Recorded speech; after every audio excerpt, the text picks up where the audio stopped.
What's going on, everybody? It is now time to do the install, so I'm gonna jump right into that. Here we go. I'll probably fast forward through a lot of this so you don't have to worry about the background noise because it is hot and I have 2 fans going trying to keep me cool. So first things first, undoing the batteries, jumping into the monster end. See you in a second. So right now I'm removing the negative terminal from the passenger side and putting a cap on it. You can see that I've already taken it off the driver's side. You can kind of see the black cap on it. And after that, time to move on to the next step.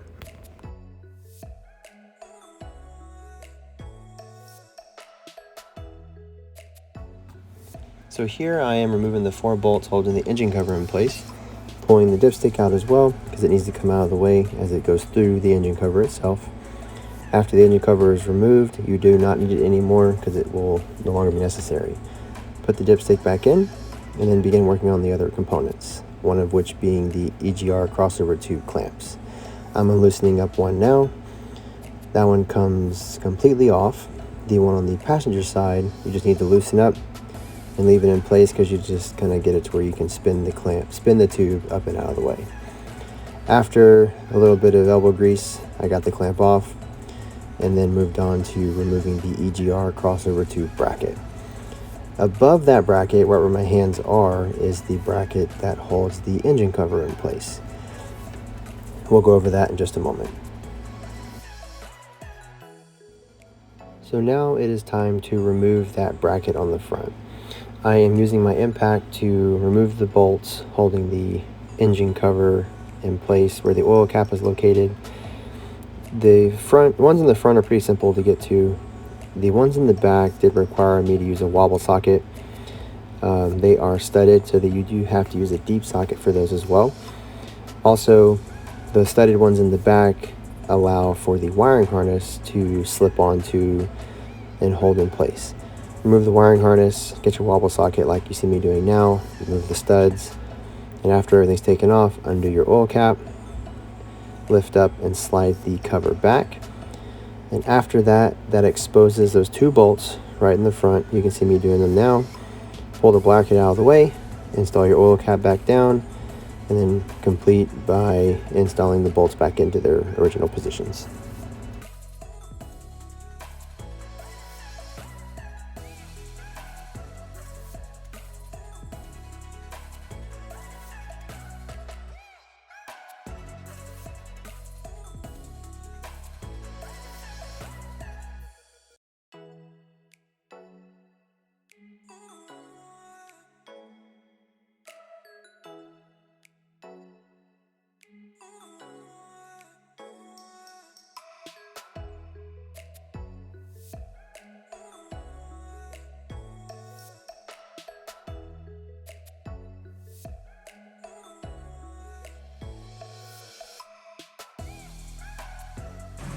So I noticed a lot of debris down here, so I'm gonna use my air compressor and blow this all off, try to get as much dirt as possible away.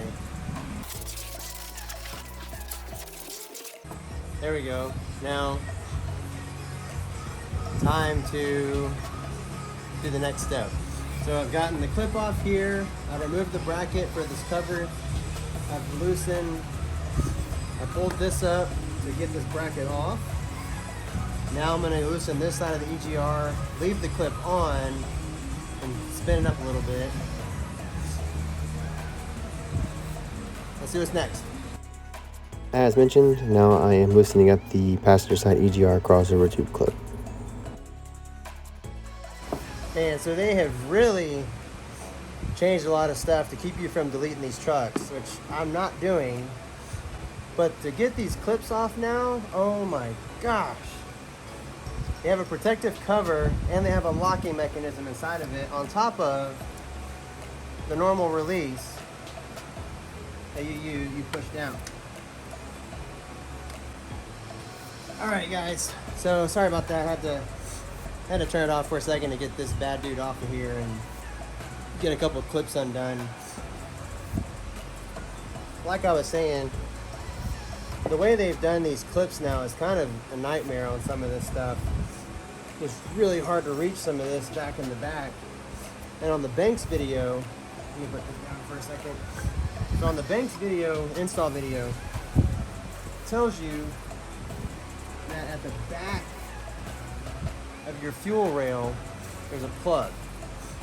And I was thinking like, that is going to suck to get to, okay? But after inspection, I don't have that on the 21, so that's gonna be nice.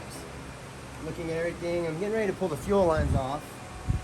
I have already I've gotten all of my stuff undone. I've pulled off a lot of stuff. And now next is the fuel lines. I just sprayed out this area, trying to get some dust and debris out of here. So let me go over a couple things. Fuel line was a pain. These clips are a nightmare. I've found a couple goodies on the way. But, so if you're doing this at home, what I could not get to this plug and undo it correctly without breaking stuff, without undoing everything and maneuvering this a little bit.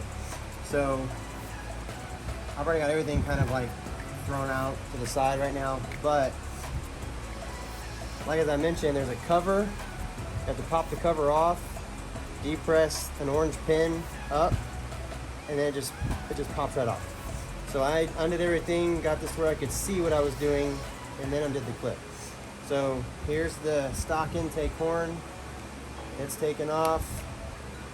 In the install video, they have this heat shield on here on the 21, but they do not have it in the truck they're installing the Monster M in. So don't worry about taking it off, you can work around it.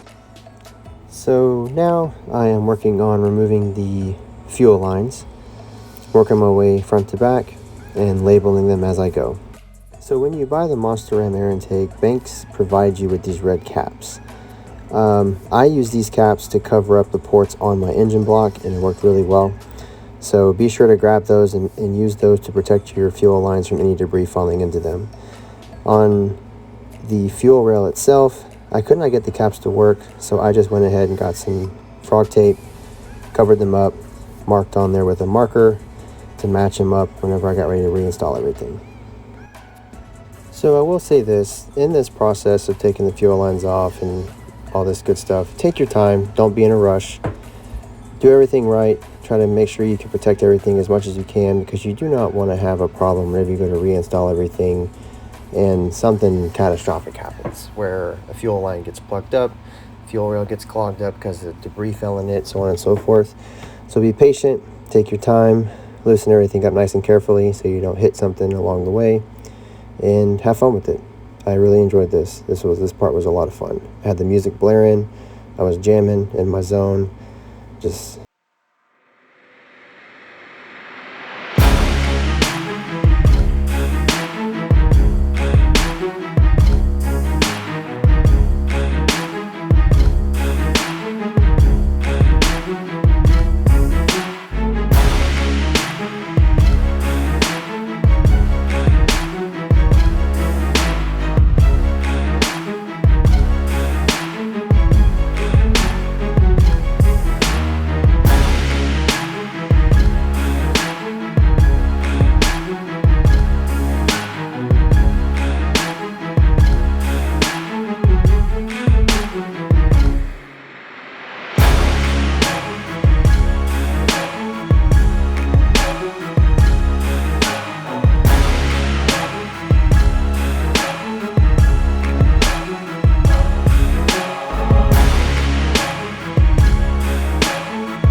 So I got all the fuel lines removed, everything was taken off, and I was trying to pull the fuel rail out, but I kept noticing something was interfering with it.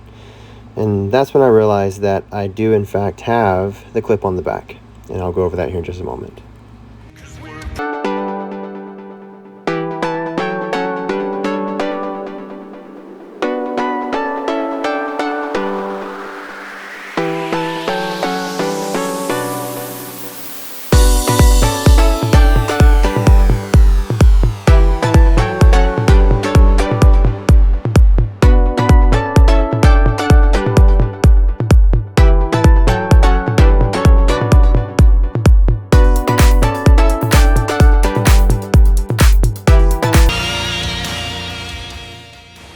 Alright guys, so I was wrong.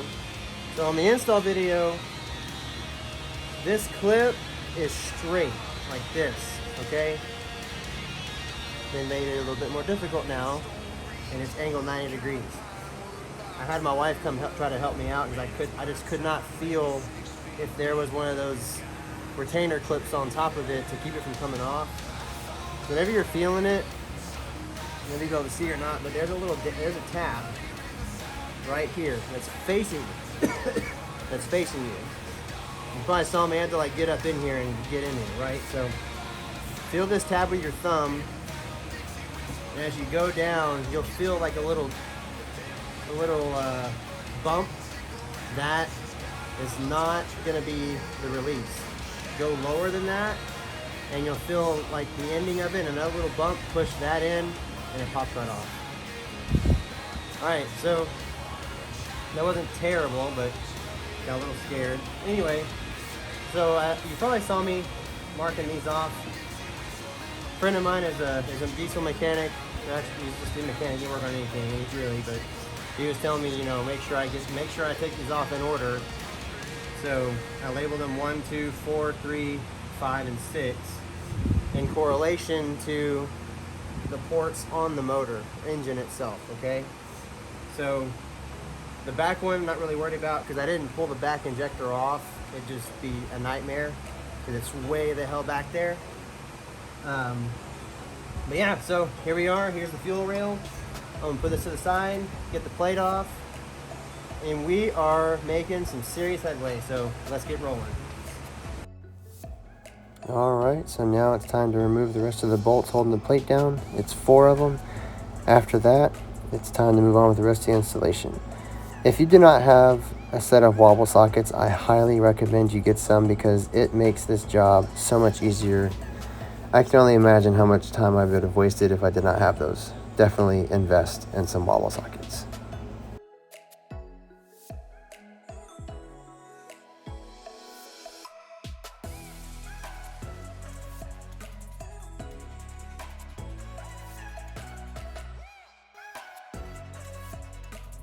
We got all the bolts out of the plate. Now it's time to remove the plate.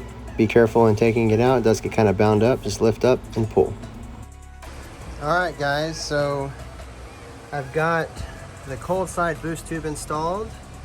Wasn't too bad. You can see that pretty red color down there. So the bank's access to this, it says you have to take off the tire. I'll go over that in a second. Let me put my phone in. I just want to show you guys this view. The plate's going in next. Fuel rail's going back on. Fuel lines are going back on after that. And then it's time for the Monster Ram, baby. So I just want to show you guys this boost tube real quick, and I'll go over the install for that. It's really simple. Looks really good. I'm super excited. Can't wait. See you in a second. All right, guys, so I'm back after the boost tube installation. Like I was saying, it's really easy. On the Banks install video, they take both wheels off, okay? Since I'm in here and I'm doing this whole upgrade, I bought the Monster Ram air intake, boost tubes, and everything all at once.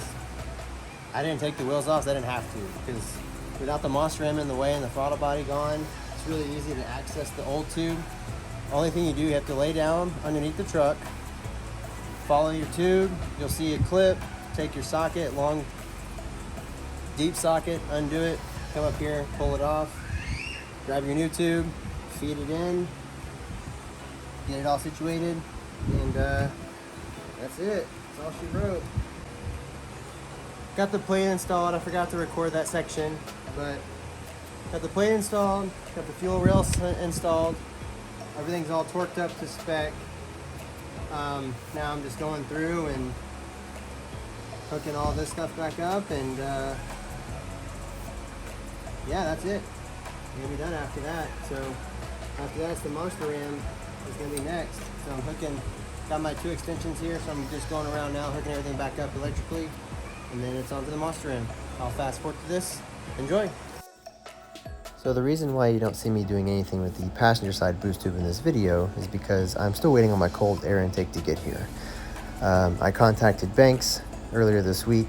They said that they are still having issues getting the materials to manufacture the boxes for the cold air intake. So I didn't see it necessary for me to remove the current intake just to put the boost tube in and put the old intake back in. I figured it'd be much easier to remove the old intake, put the new boost tube in, and put the new cold air intake in as well. And that way I'm not doing double work. So that will be a separate video, and I'm going to be excited to do that one as well. Should be a little bit less involved than this one. But other than that, that's what I wanted to go over this time, so that way you can understand why I'm not doing the passenger side boost tube. So here I am trying to tackle the wiring harness. It seems as though after you unplug everything and lay your wires out of the way to access the fuel rail and the plate, things kind of get mixed up. The problem that I was having was the cable going across the engine was getting bound up, and I wasn't able to get that one crankcase sensor to come across. It just seemed like it was really tight. Couldn't seem to get enough slack. It just seemed like it's putting a lot of tension on the overall harness for that section of cables going over to the left. So what I had to do was detach everything, pull the harness back off a couple times, reorganize the overall harness right there where my hands are, kind of get everything to line up to where it wasn't all bound up, and then everything laid out smoothly. Another item I want to cover is the main harness connection, which is that big block right by my hand, and I'm kind of messing with it right now. When you remove that, be careful, because there is a pressure clip that is attaching this thing to what's pretty much a wire tray. You can see it right there on the firewall. It's kind of hanging down. Whenever you're removing that big clip and you're pulling that off of the tray, be careful, because what happens is there's a clip in the back of that tray that's holding that tray to the firewall. If you pull too hard, you'll just pop the tray right off of that clip. I don't think I'm gonna be able to get that fixed. Unfortunately, I tried, but I could not figure out a way to access that clip in the back to put it back on. It's kind of weird, so I just left it alone, but so far so good. Everything looks good, got everything buttoned up, and we're moving on to the next step.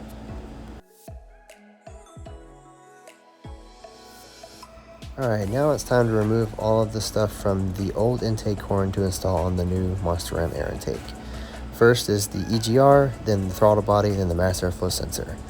Right now I'm taking the 4 bolts out of the EGR and trying to get it removed. Make sure you save these bolts. You will need to use these on the installation for the Monster Ram. Little stuck, so I went and grabbed my rubber mallet, tapped it off, came off with no issues. There are also going to be 4 bolts for the throttle body and then 1 screw for the mass airflow sensor. Make sure you, like I said, keep track of these because you will be using them for the installation on the Monster Ram.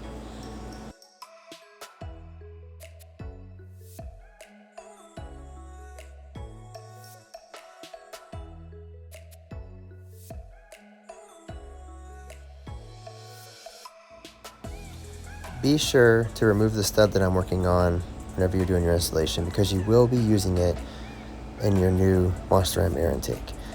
What attaches to this is the EGR cable.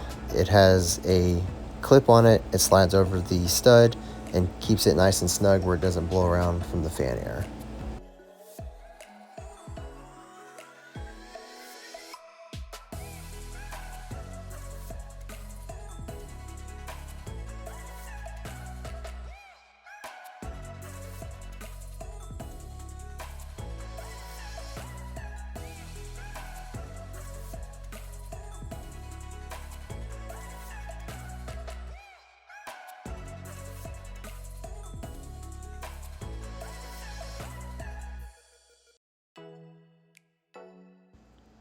So now I'm removing the old gasket from the throttle body because we don't need it anymore since we have a new one from the Banks intake kit.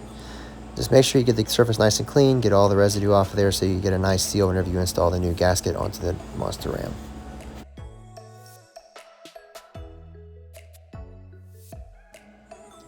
So here I'm just trying to dry fit everything, see how it's supposed to go. What I did was I dropped in all 4 bolts for the throttle body into the throttle body, held them in place with my fingers, lined up the gasket, and then lined everything up on with the holes on the Monster Ram, and just kind of hand tightened the bolts down to get it nice and snug. It just ensured that I got everything lined up where it's supposed to go. Made it really easy to install doing it that way as well. So now moving on to the EGR inlet, I am taking the gaskets off of there, just ensuring everything got removed off. These were kind of a difficult one to get removed. They kind of dropped a lot of debris down inside of the EGR itself. You saw me kind of blowing it out. So I did the same concept here. I dropped the bolts into the EGR and then lined up my gaskets on the EGR itself and then put it on top of the monster ram. Just again, and make sure everything gets on there nice and right. You don't have any issues with the gaskets not lining up where they're supposed to be, and it's made it very simple to install.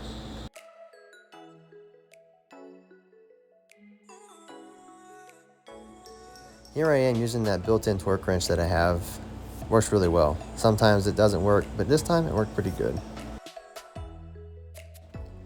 So I noticed I forgot to remove the mass airflow sensor, and so I pulled the old one out of the trash, popped the mass airflow sensor off. It did take a little finesse to get it out of there, so just kind of pry up on it. It's easy.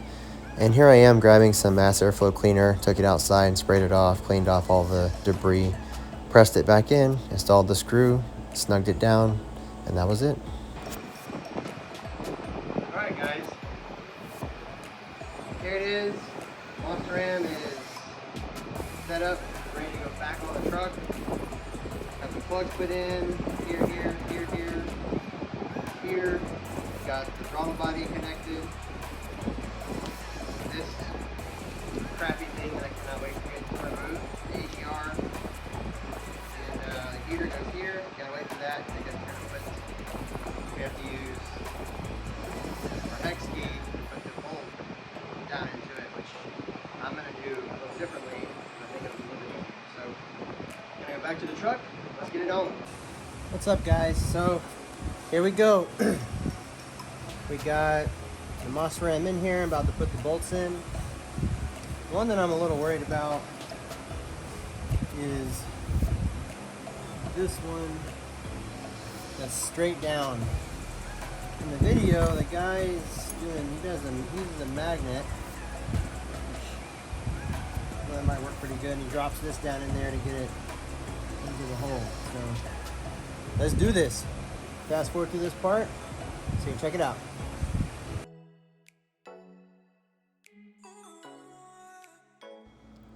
So this was definitely a little sketchy, but it worked out really well, and I'm glad that I had a magnet laying around to use. It made it very, very easy to put that bolt down in the middle of it.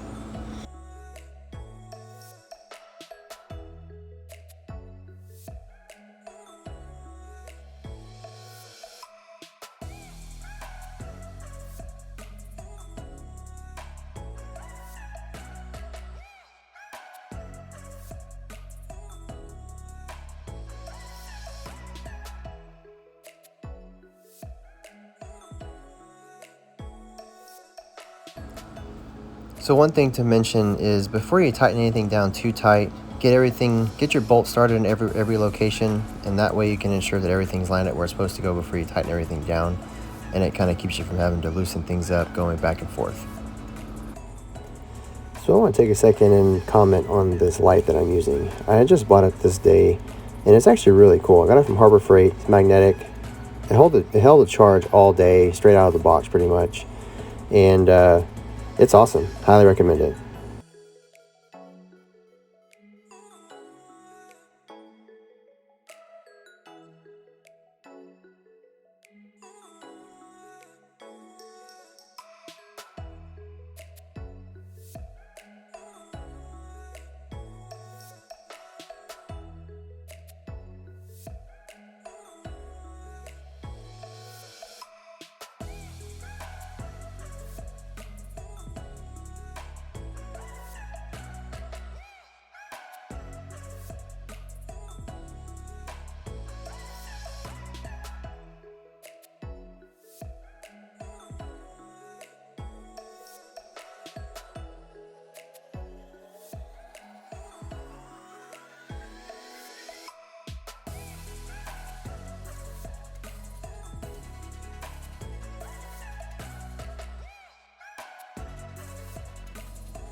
So here I'm trying to tighten that front right bolt towards the engine. It's kind of a pain because there's a crankcase ventilation tube that comes out of the engine that goes right over top of it.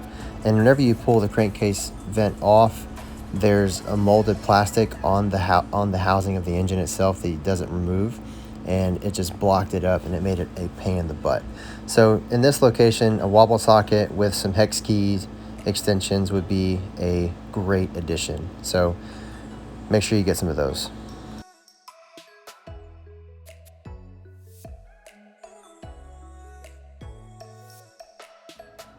So here I am trying to wrestle this boost tube onto the throttle body. It gave me a heck of a time, but I eventually got it. One thing I would recommend is keep all of your clamps loose, so that way you have enough room to move your boost tube around, get it to where you like it, everything lines up, and then tighten your clamps down.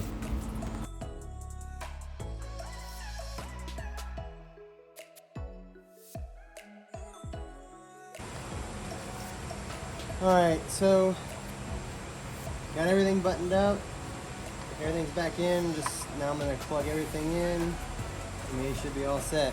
But got a couple more things to touch up. Putting this boost tube in was a pain still. But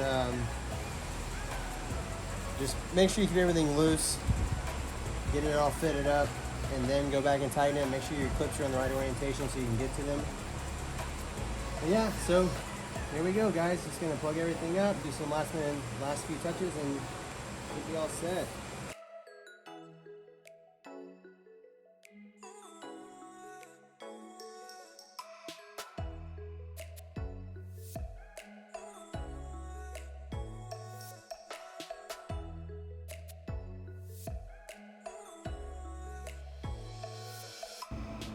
So now I'm just getting everything plugged into the throttle body, the mass airflow sensor, all the connections that were left over.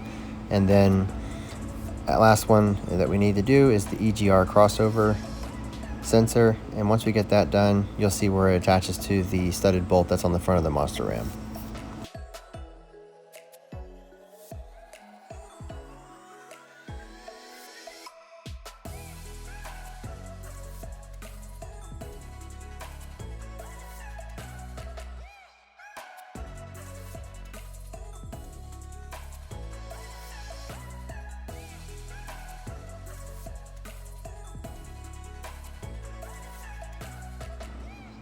Yet again, wobble sockets for the win.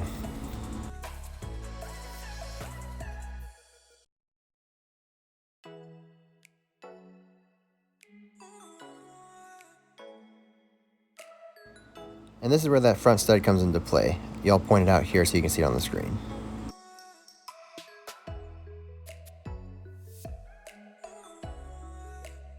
So this step here with the heater cable, it is necessary for newer year model trucks. You have to take the bracket that Banks provides and also a bolt this bracket onto the existing heater cable, and then add the heat shrink onto it. Make sure you use a heat gun for this step. You do not want to use a lighter or a torch because it will ruin your cable underneath, because this stuff is really thick. It took a while to get this stuff to lay down. And the way that I routed it is I laid it in line with the engine and kind of looped it back around and bolted it on top of the heater coil.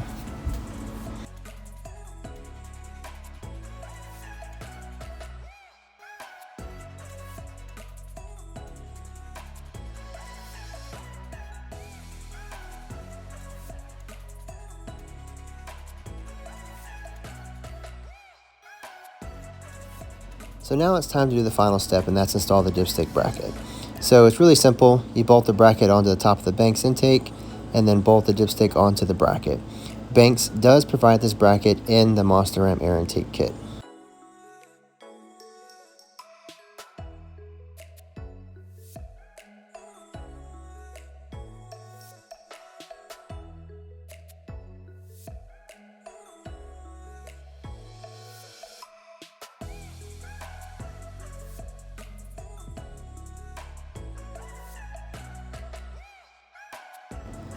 I noticed a cable that seemed a little loose, so I grabbed a zip tie and cinched it up.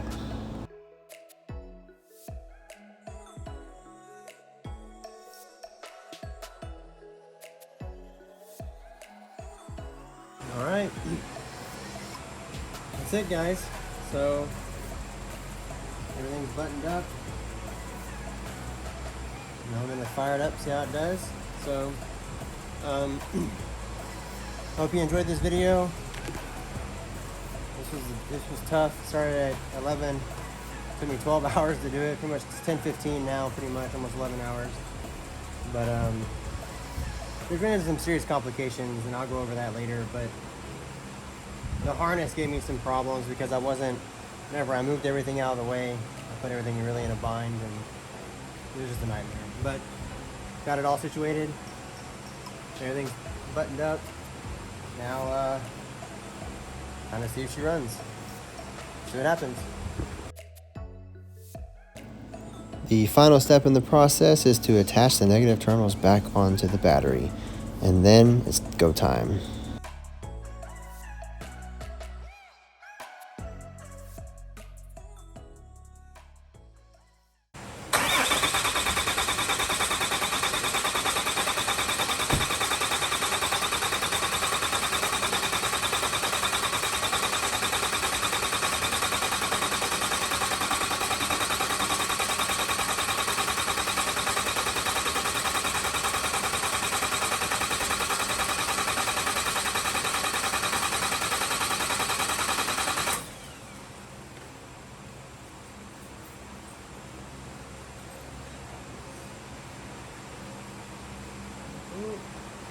So diesel, so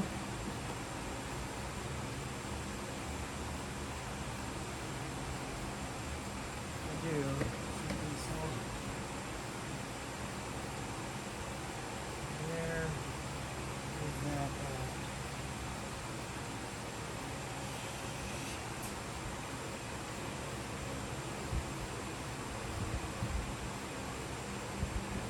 So this back here at the banjo bolt.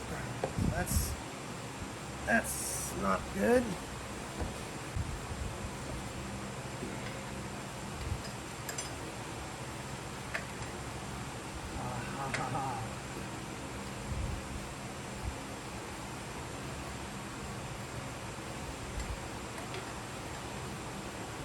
Got a loose fuel line. That sucks, but didn't blow up, so that's good. Let me just double check, because I thought I went through and torqued everything, and it looks like this is the one having the leak, so I'll get nice and snugged up now. I'll just check the banjo. Oh, gee whiz.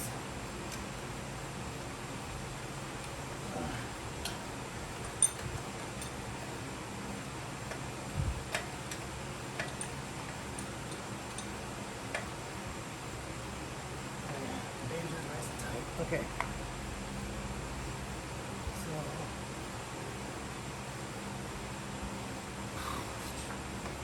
So let's try it again.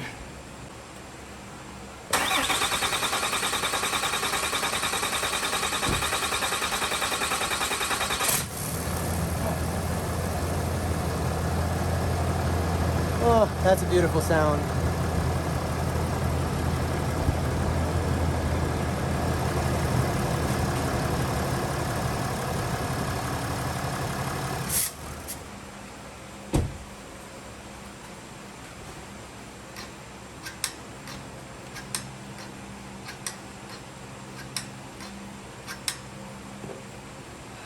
Another leak. It's unbelievable.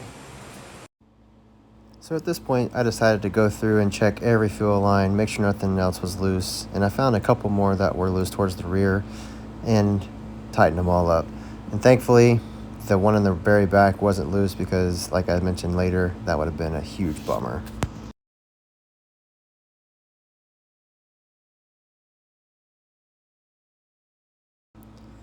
Now I'm just trying to clean up as much of the diesel as I can so that way if it does leak again, I'll be able to see it pretty easily.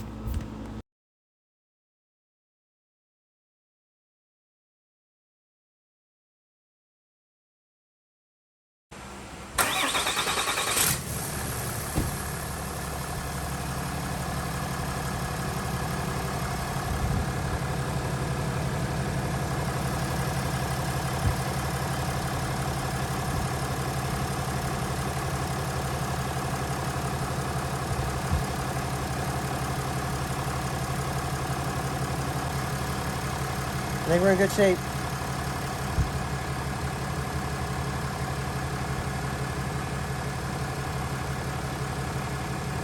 Thank God that last one's not leaking. Oh my gosh.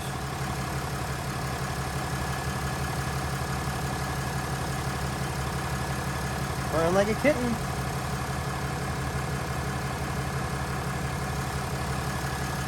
Excellent.